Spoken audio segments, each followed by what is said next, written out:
Que la paz de Dios, que sobrepasa todo entendimiento, esté guardando nuestros corazones y nuestros pensamientos en Cristo Jesús, Señor nuestro.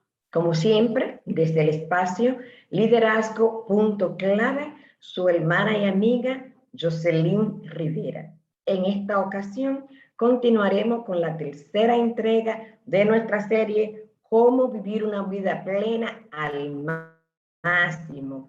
Muchísimas gracias a las personas que le han estado dando seguimiento a esta serie y que la han querido compartir también con sus diferentes contactos.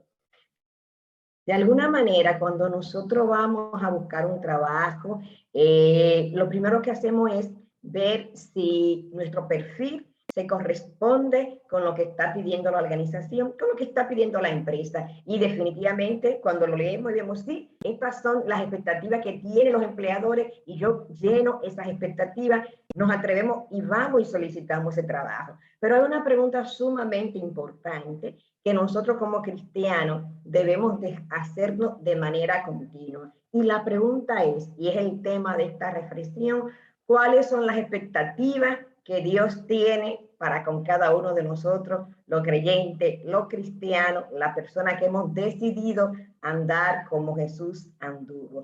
¿Qué es lo que Dios me está pidiendo exactamente? ¿Qué significa ser cristiano? En cada situación en la que entramos, nosotros queremos saber qué se requiere de nosotros, cuál es tal vez la preparación que nosotros tenemos que dar, cuál es nuestra responsabilidad. Y justamente cuando se trata de la vida cristiana, siempre es bueno saber qué Dios quiere y demanda de cada uno de nosotros y pedirle sobre todo que a través de ese Espíritu Santo nos permita y nos dé la fortaleza y discernimiento que necesitamos para poder nosotros cumplir con esas expectativas.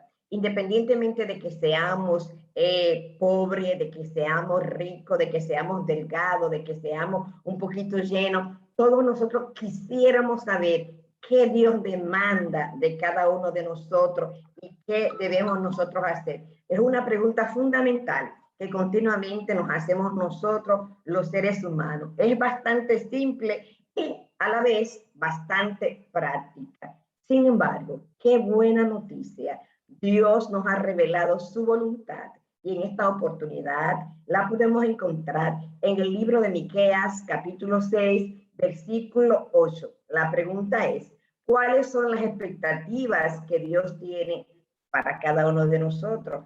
¿Cuáles son las demandas? ¿Cuáles son los requerimientos que Dios nos está haciendo continuamente? Según este pasaje bíblico, dice de la siguiente manera: ya se ha declarado lo que es bueno, ya se te ha dicho lo que Dios, el Señor, espera de ti: practicar la justicia, amar la misericordia y humillarte delante de la presencia del Señor. Esos son los tres requerimientos fundamentales que Dios demanda y espera de cada una de las personas que decimos ser creyente, que decimos ser cristiano. ¿Cuáles son esos tres elementos? Practicar la justicia, amar la misericordia y humillarnos delante de la presencia del Señor. Definitivamente, el profeta Miqueas proclamó el llamado de Dios para nuestra vida espiritual y él dice que esta tiene que de alguna manera estar relacionada con nuestra práctica social. No hay manera en que un creyente pueda vivir de acuerdo a los principios del reino y que eso lo separe justamente de una participación social, que eso lo separe de una búsqueda de justicia, que eso lo separe y que le haga entender que no necesita incidir en las problemáticas que rodean su comunidad, que rodean su país. En su pueblo, Miqueas tenía contacto diario con la gente pobre y esta gente pobre era explotada por los ricos y por los poderosos de su tiempo. Él observaba con indignación cómo ellos perdían sus casas y le confiscaban su tierra. La pregunta es, nosotros como creyentes hoy en día, ¿podemos decir que estamos viviendo en un contexto diferente?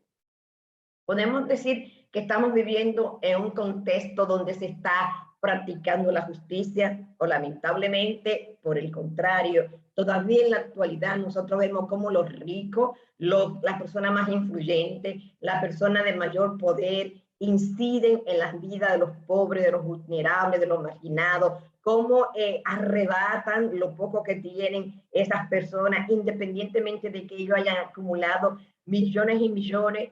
Y frente a esa situación que está pasando en nuestro continente, América Latina y el Caribe, y por qué no, lamentablemente también en la República Dominicana y muchísimas veces en nuestras propias regiones, ¿cuál es la actitud que nosotros asumimos como cristianos frente a la injusticia? Cuando vemos esta injusticia, nosotros nos tornamos completamente indiferentes y decimos, ese no es mi problema, yo estoy bien, Dios me está proveyendo para mis necesidades, incluso tal vez para guardar un poquito y tener un poco de ahorro. Yo no tengo que meterme en nada de lo que está pasando a nuestro alrededor. Eso es decir, que no estamos relacionando a partir de la indiferencia con la injusticia que vemos, o por el contrario, asumimos una actitud de defensa frente al pobre, frente al oprimido, frente a la víctima de las injusticias, asumimos una actitud para incidir, denunciamos esas circunstancias tal como lo hacía este profeta Miqueas.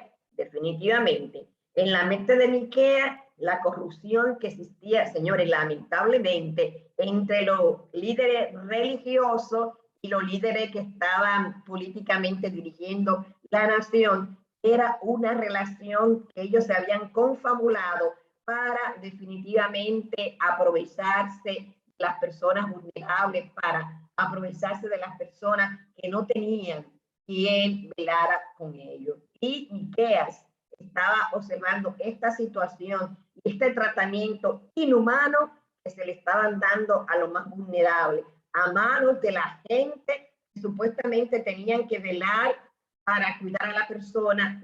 No, se confabulaban el poderoso, el político, en esta oportunidad también el líder religioso, y tenían realmente sus raíces en una deplorable falta de justicia, falta de misericordia y falta de humildad. La voz profética de Miqueas no solamente abordó asuntos serios en su contexto inmediato, sino que también, gracias a Dios, proclamaba una norma eterna de la que Dios espera que la gente que decimos ser cristiano podamos regirnos a través de esa norma. Él no solamente proclamó y denunció lo que estaba pasando en su tiempo, sino que en este versículo que nosotros hemos leído en el día de hoy, Miqueas 6:8, nos damos cuenta que Dios lo utilizó para escribir no solamente lo que Dios esperaba de las personas que le seguían en ese tiempo, sino también lo que Dios espera de cada uno de nosotros en este momento histórico y en esta sociedad que nos ha tocado vivir. El llamado que hace Miqueas es un llamado a la justicia, un llamado a la misericordia y a la humildad, y tiene un amplio alcance y se aplica específicamente. No es un llamado hecho en el aire, no es un llamado hecho fuera de contexto. Este llamado se tiene que aplicar en un momento determinado y en un lugar determinado y por unas personas determinadas. Tienes implicaciones personales, tienes implicaciones interpersonales y también tiene implicaciones a nivel social. Si el comando que Jesús le dio a sus discípulos fuera la gran comisión, entonces la palabra de Dios a través del profeta Miqueas deben ser seguramente también para nosotros un gran requerimiento de parte del Señor. El Señor espera y tiene expectativa con que nosotros cumplamos, como habíamos hablado cuando hablamos de agentes de cambio, con esa responsabilidad de ir y ser instrumento de Él en sus manos para cambiar estas situaciones de injusticia que nosotros estamos viendo a diario. Y también aquí en el libro de Miqueas refuerza lo que Dios espera de cada uno de nosotros. Es un comando está expresado en tres importantes dimensiones que debería definir lo que es bueno. Para una persona decir que es buena, tiene que tener en cuenta estos tres criterios establecidos. Primero, hacer justicia. Segundo, amar la misericordia. Y tercero, caminar humildemente delante de la presencia de Dios. ¿Qué significa hacer justicia? Bueno, el hacer justicia es el hacer que la vida sea correcta. El hacer justicia es velar para que cada persona reciba lo que le corresponde, señores. Para mí siempre es un motivo de sorpresa ver cómo el 20% de la humanidad maneja el 80% de la riqueza, mientras que el 80% de la población maneja solamente el 20% de la riqueza. Y peor aún, el pensar que muchísimas personas hoy en día alrededor del mundo están viviendo con lo que es $1 diario. Es una cosa que realmente tiene que conmover nuestros corazones. ¿De qué manera nosotros podemos cambiar esta realidad? ¿Cómo tal vez desde mi espacio privado, desde mi espacio pequeño, yo puedo ser instrumento de justicia? Realmente la persona que está con nosotros en la casa apoyándonos, ¿de qué manera lo estamos tratando? ¿Le estamos tratando con justicia? ¿Le estamos pagando lo que le corresponde? ¿O por el contrario, estamos aprovechando su escasez, estamos aprovechando su vulnerabilidad, estamos aprovechando su poca oportunidades económicas para explotarlo, para ponerlo a trabajar día de más, para ponerlo a trabajar hora de más, para pagarle lo que realmente no se merece? ¿Qué estamos nosotros haciendo? Entonces, el tema de la justicia tiene que empezar en nuestro ámbito personal y de ahí ir irradiando nuestra sociedad. Estamos criando a nuestros hijos de manera que ellos entiendan la importancia de la justicia, estamos promoviendo una vida correcta, estamos promoviendo una vida realmente equilibrada. ¿Y eso qué significa? Podría significar corregir situaciones y relaciones de manera que sean correctas. Cuando usted, por ejemplo, pone a una persona de Haití a hacerle un trabajo en la casa, ¿realmente le está pagando lo mismo que le pagaría a un dominicano? Son pequeñas preguntas y son pequeñas acciones que realmente demandan mucho de nosotros, porque es importante saber que Dios es testigo de la manera en la que nosotros estamos viviendo y que Él es testigo de la manera en la que realmente el Evangelio es una realidad en mi vida diaria, en mi vida cotidiana. De manera que sea realmente importante que nosotros estemos practicando la justicia. Y eso significa también, ya a nivel de la sociedad, que esta justicia sea practicada con los viudos, con los viudas, las viudas, los huérfanos, los pobres, los oprimidos, que ellos tengan una oportunidad de vivir una vida correctamente, que ellos tengan oportunidades de trabajo, que ellos tengan oportunidades de vivir una vida digna y que ellos puedan tener una vida plena. Los marginados, los pobres, los oprimidos, ellos necesitan que nosotros dentro de nuestro alcance estemos velando para que ellos puedan tener oportunidades y puedan también ser motivo de justicia en nuestra sociedad. Así como Dios nos cambia en Cristo, de manera que podamos empezar nuevamente y hacer lo correcto, nosotros también tenemos el gran privilegio dado de parte de Dios para responder a estas expectativas y demandas que Dios tiene para cada uno de nosotros. Tenemos el privilegio de ser agentes de cambio en todos los escenarios que Dios nos coloque, a nivel profesional, a nivel de la comunidad, a nivel de nuestro país. Es importante que nosotros entendamos que la justicia implica hacer todo lo que está dentro de nuestras posibilidades para que las personas puedan vivir de manera correcta. Cuando hablamos entonces también de misericordia, amar la misericordia, hemos dicho justicia, darle a cada quien lo que le corresponde. Y esto de amar la misericordia. es importante que hablemos un poquito también de esto. Muy poco de nosotros deseamos ser castigados o expulsados cuando cometemos un error, cuando nos equivocamos, cuando cometemos una falla. Cuando nuestras actitudes y acciones son erróneas, instintivamente esperamos que el otro reaccione con misericordia a favor de nosotros. Preferimos ser tratados de una manera que no merecemos. Sabemos que lo que hicimos estuvo mal, pero quisiéramos que nos trataran con misericordia. Y deseamos que nos perdonen, deseamos ser abrazados, ser recibidos. Eso es lo que nosotros quisiéramos hacer cuando nosotros fallamos. La pregunta es, ¿estamos nosotros haciendo lo mismo con el que falla en nuestra contra? ¿Estamos nosotros siendo misericordiosos? ¿Estamos nosotros aplicando esa gran regla de oro que Jesús nos dio cuando nos dijo que debemos tratar a los demás como nos gustaría ser tratados? Cuando hablamos de misericordia, dijo alguien en una oportunidad, y yo creo firmemente en esto, que generalmente las personas que están en el poder y que tienen la posibilidad de tomar decisiones con relación a la otra persona son los más llamados a aplicar la misericordia. Cuando usted está en una posición de poder, cuando usted está en una posición de liderazgo y alguno de sus seguidores, alguno de sus empleados, alguno de sus colaboradores falla, ¿cuál es la actitud que usted tiene para con esa persona? Inmediatamente lo cancela o le da una segunda oportunidad, como le gustaría a usted también que le den una segunda oportunidad.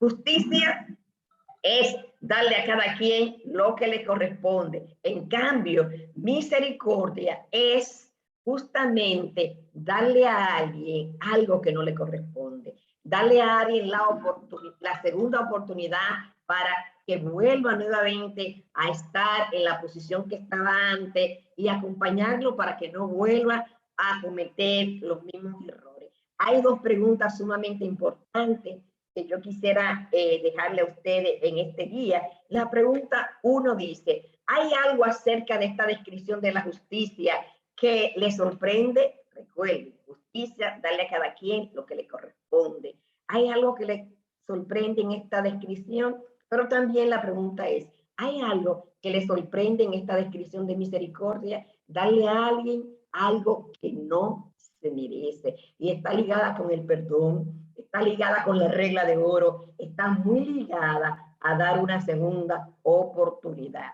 De alguna forma, yo quisiera que usted esté siendo movido a la acción. ¿Y en qué consiste lo que le estamos proponiendo que usted realice en esta semana? Definitivamente le estamos pidiendo que esté muy consciente del tema de la justicia y que esté muy consciente del tema de la misericordia. Le estamos pidiendo que lea los medios de comunicaciones, que escuche la noticia, que vea las redes sociales y trate de identificar algunos asuntos donde realmente se ha practicado la justicia, pero también algunos asuntos donde se ha practicado la misericordia. Le invitamos que en esta semana usted esté bien consciente de estas dos demandas importantes que Dios le está haciendo. Luego hablaremos de humillarse delante de Dios, pero en esta oportunidad quisimos hablar de que Dios demanda de ti que practique la justicia, que ame la misericordia y que venga humillado delante de su presencia. Estas son las tres expectativas que Dios nos da a través del profeta Miqueas. No podemos seguir viviendo una vida indiferente frente a los problemas sociales que están afectando nuestra sociedad, que están afectando nuestro país, nuestro continente. Muchísimas gracias por el honor de su atención. Como siempre, Dios me le bendiga mucho y que la paz del Señor, que sobrepasa todo entendimiento, esté guardando nuestros corazones y nuestros pensamientos en Cristo Jesús, Señor nuestro. Y recuerden, necesitamos tener muy pendiente estas expectativas que Dios tiene para con cada uno de nosotros, los que nos decimos ser cristianos. Su hermana y amiga Jocelyn Rivera, desde su espacio, Liderazgo.clave. Les invito a compartir esta reflexión con sus diferentes contactos. si creen que tiene un contenido que le puede ser útil. También le estoy invitando a que estén atentos a las notificaciones que les llegarán desde mi canal, Jocelyn Rivera, Lecciones Aprendidas, porque cada semana estaremos publicando una reflexión y continuaremos con esta gran serie, cómo vivir una vida plena al máximo, sea que nos quede un día, que nos quede un mes, 50 años, no importa el tiempo que Dios ha determinado que nos quede aquí en la tierra, sea independientemente de la cantidad del tiempo, como creyentes, necesitamos pedirle a Dios que a través de su Espíritu Santo nos dé la fuerza necesaria para llenar sus expectativas. Dios le bendiga, Dios le guarde y nos veremos en otra oportunidad. Gracias.